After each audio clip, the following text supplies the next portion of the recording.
Parker's Kitchen, we go big, like our huge, crunchy, juicy, never frozen chicken tenders with an extra large serving of Parker's signature sauce at Parker's Kitchen. Live from Augusta, you're watching News 12 at 6 o'clock. Good evening and thanks for joining us. I'm Wrdw. And I'm Zana Halliburton. Tonight, funeral plans are underway for a Columbia County deputy killed in the line of duty. Deputy Brandon Sykes' funeral will be Monday at noon at the Columbia County Performing Arts Center. Reverend John Kennedy will officiate the funeral, according to Thomas Poteet and Son funeral directors. On his obituary, condolences flood in from not only our area but around the country. His family is also asking for memorial contributions to be made to the Tunnel to Towers Foundation.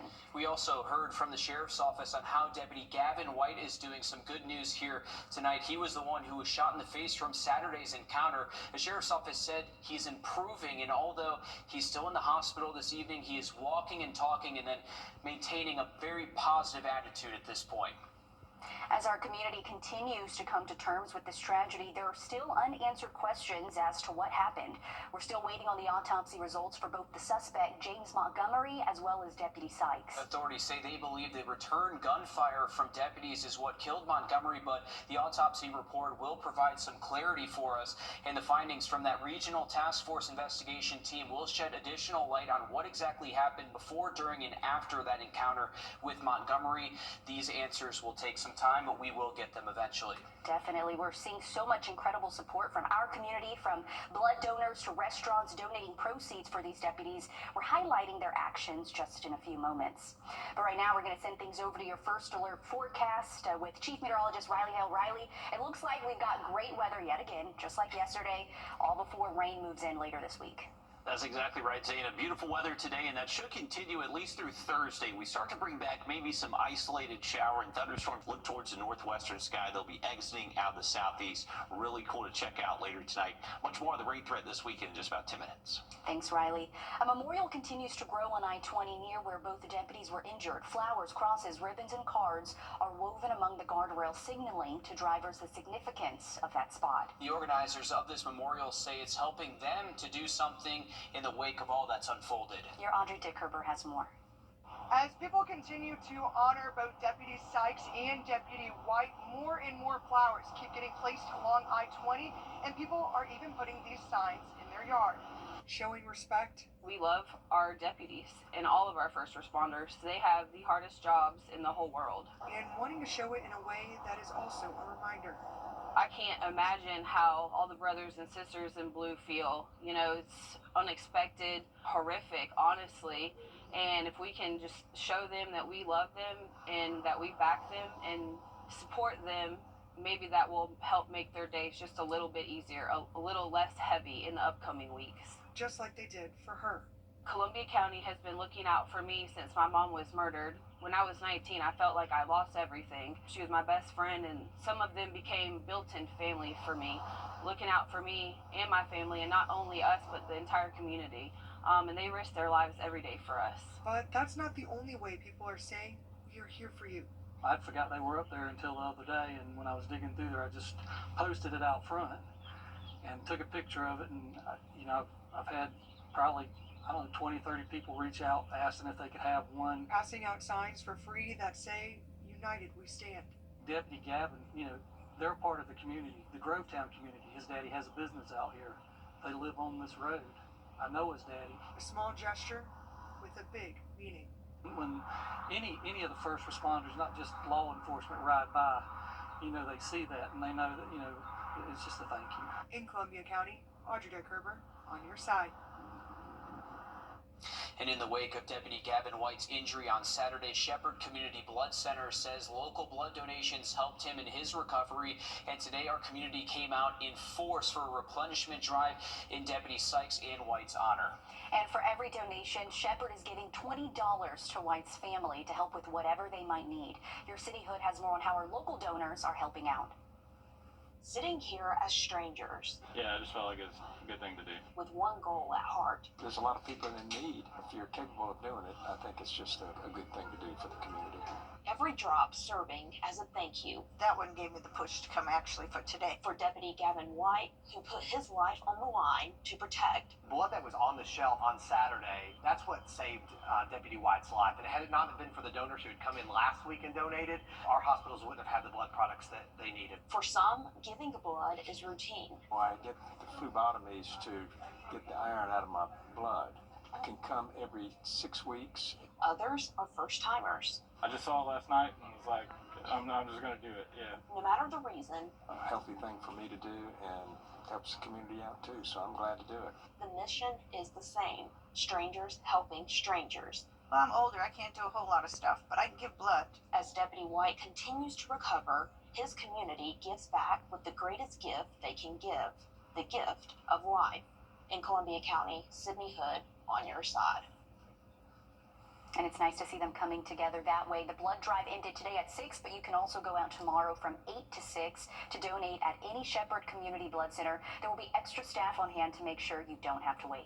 And it's not only Shepherd that's stepping up. There are several businesses that have announced plans to support both Sykes and White's families and give people any help that they can get out there. Pelican Snowballs in Grovetown is donating 20% of its sales through Friday to the family of Deputy Gavin White. Christie's Coffee Company and Reeves Realty in Harlem are teaming up to donate a portion of sales to both the White and the Sykes families. That promotion starts tomorrow and goes through Friday at the Harlem location. On May 7th, Vampire Penguin Grovetown location will donate 20% of its sales to both families. And El Rey is holding a Spirit Day on May 15th from 8 a.m. until 10 p.m. with portion of its proceeds going to both families. Today in Richmond County, Mayor Garnett Johnson leading a moment of silence for Deputy Sykes and White. Take a listen. Before we adjourn this session, ladies and gentlemen, I would ask for us to observe just a moment of silence. As you know, our neighbors in Columbia County had 2 deputies that were met with tragedy. One is still fighting for his life. The other, his family, is planning a service for this Monday. So if you don't mind, would you join me in a moment of silence for our neighbors in Columbia County? Now, after that moment of silence, commissioners jumped right into a wide range of topics, including the fate of one of downtown's businesses and their alcohol license. Tiffany's Eatery on Broad has come under fire by the sheriff's office for allegations that it operates more like an unauthorized nightclub than a restaurant. They also cited fights happening outside the businesses, as well as multiple ordinance violations like serving alcohol past curfew. The business owner argued that these issues only began earlier this year when its weekend hours were extended. Sheriff Eugene Brantley argues the issues go far beyond that. Tiffany's has consistently operated outside the parameters of a restaurant and has instead functioned as a nightclub, charging cover fees, allowing widespread smoking indoors, operating dance floors without permits, and serving alcohol well past allowable hours. Commissioners motioned to discuss this further in next week's full commission meeting. Commissioner Rice says she will make a motion to go with the sheriff's office recommendations of suspending the business's alcohol and restaurant license. Also today, commissioners motion to approve Operation City Cleanup. This will be a group that'll help keep the county's public spaces and roadways clean. As you've seen, Augusta has a problem with handling overgrown spaces and keeping public areas tidy. Now, people who are sentenced to community service will be part of the group helping keep these spaces clean. Mayor Johnson says you'll see this group every Saturday once it gets up and running. This will be discussed further during next week's commission meeting. A case of mysterious flooding on Randall Road in Augusta seems to be resolved. Now, this comes after a news tip from a viewer saying there was unusual flooding in the area despite there being no rain. This is what our news crew saw at the scene at around 11 this morning. More than a dozen homes dealing with running water in their yards and on the streets there. Shortly after this video was taken, we heard from the city, who did tell us a pipe in the ditch along Tuggle Street became corroded, causing water to back up. It's still not clear where this water came from, but shortly after the pipe was fixed, the water was beginning to drain. Polls close at 7 this evening over in North Augusta for the partisan general election and special election. On the ballot, Mayor Britton Williams is running unopposed. The other two races are for City Council at Large and City Council at Large unexpired. You can keep an eye out for the results once they become available on Wrdw.com. Well, knowing CPR can save lives, and nobody knows that more than one local mom whose young son went into cardiac arrest during a basketball game. Still ahead, what she wants you to keep in mind. Riley? Staying warm and dry over the next couple of days, but storm chances do slowly increase as we head towards the weekend. While the full forecast coming out. Time and Temp, brought to you by your First Alert weather team. Hi, I'm Deborah Alfarone. We start to get a better understanding of when that front pushes through. Until then, though, expect the hot temps. High's going to be getting close to 90 over the next several days.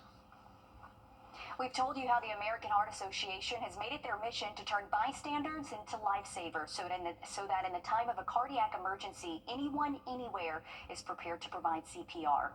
For one local mom, she's been an advocate for cardiac arrest awareness after her 13-year-old son, Monty, went into cardiac arrest during a basketball game in November of 2023. Monty died at the hospital a month later. His story caught the attention of state lawmakers, and to this day, Monty's mom is still working to make a difference. He had good manners, very respectful. He loved God. Stephanie Rouse says her son Monty was a really good kid who also loved video games and sports.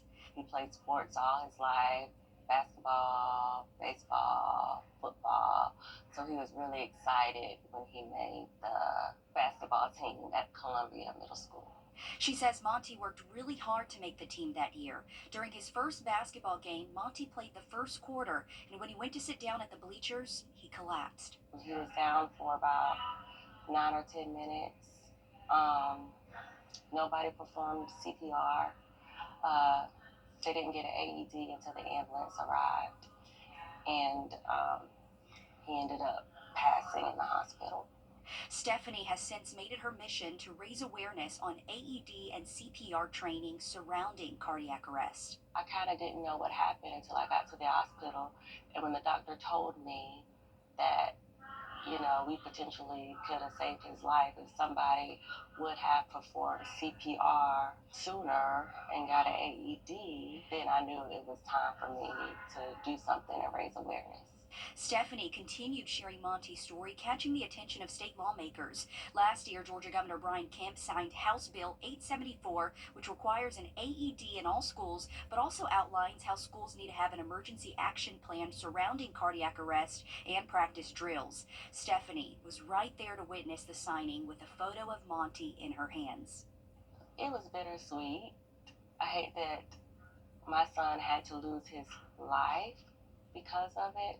But like I said, I know that this is something that he would want me to do. Because of Stephanie's push to get the bill signed, the city of Grovetown declared September 7th as Monty Rouse Jr. Day, which is his birthday. She says other parents have reached out to her with similar stories of losing their child to sudden cardiac arrest. According to the American Heart Association, more than 350,000 out-of-hospital cardiac arrests happen each year, and the death rate is 90%. The organization states CPR, if performed immediately, can double or triple a person's chance of survival. The American Heart Association is hosting a telethon this Thursday, May 1st, to raise funds that'll support CPR training, emergency response planning, and local research. You can go ahead and donate now by scanning the code right here on your screen or by texting CSRA AHA to 71777. We have all of this information on our website. Well, big news for Doctors Hospital, which announced this week it's investing more than $150 million into our area.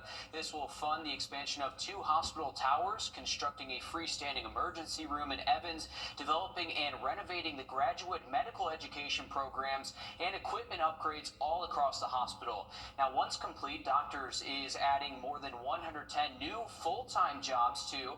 We've already covered the freestanding ER extensively, since it'll be a big deal for Columbia County, which currently doesn't have an ER. We're told this ER will open in the fall. Coming up in sports, the NCAA postseason for golf continues. Sports Director Alyssa Lyons met up with the low medalist of the Southland Conference Championships. That's next in sports.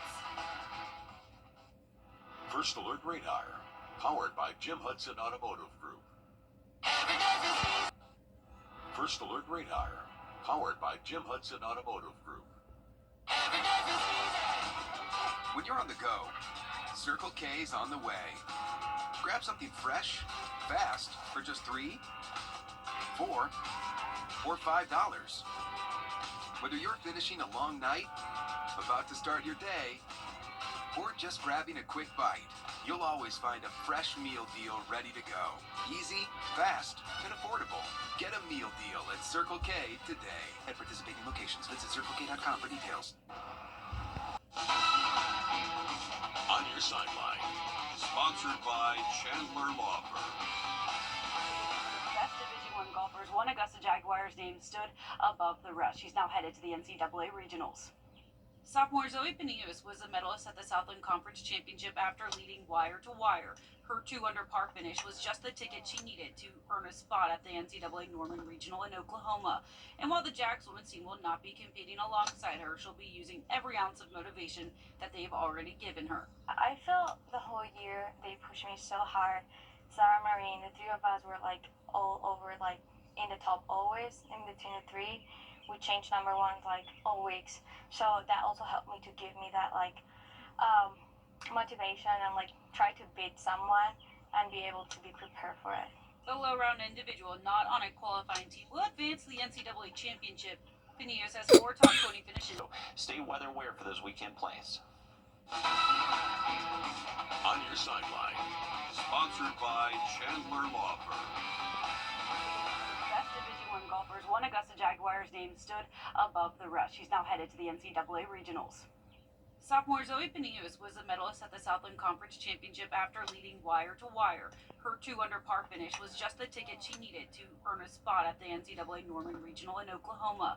And while the Jags women's team will not be competing alongside her, she'll be using every ounce of motivation that they've already given her. I felt the whole year they pushed me so hard.